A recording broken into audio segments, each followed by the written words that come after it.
ভাৰতেৰ ছাত্ৰ ফেডাৰেশনেৰ একজন সদস্য হিসাবে মই মন্দিয়াৰ কৰা এটা ইতিহাস মানৱ সভ্যতাৰ ভাৱে কৰিব,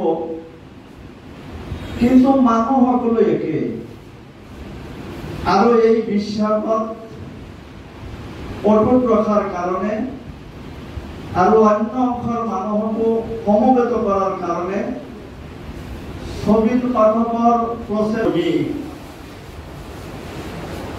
আৰু কংগ্ৰেছ ছবিৰ পাঠক ছাত্র অবস্থার পড়াই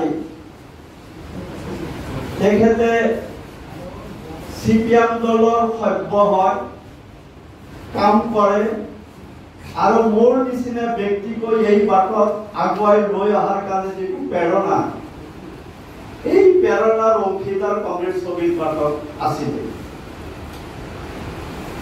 তেখেতৰ ৰাজ্যৰ বিভিন্ন প্ৰান্তত গৈছিল। বৰাক উপত্যকাত কাছাৰ জিলাতেও দীৰ্ঘদিন চাকৰি কৰেছিল।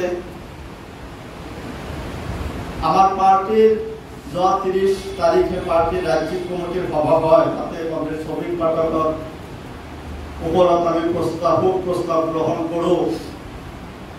তাতে মই ৰিপোৰ্ট কৰিব খুজিছিল যে শ্ৰমিক পাঠক এই সময়তে পাৰ্টিৰ সভ্য নাছিল, কিন্তু মোৰ ভুলটো ভাঙি গল। তাতে কাছাৰ জিলার আমার পার্টির একজন সহকর্মী কৈছে নাই ছবির পাঠক পার্টির মেম্বারে আছে।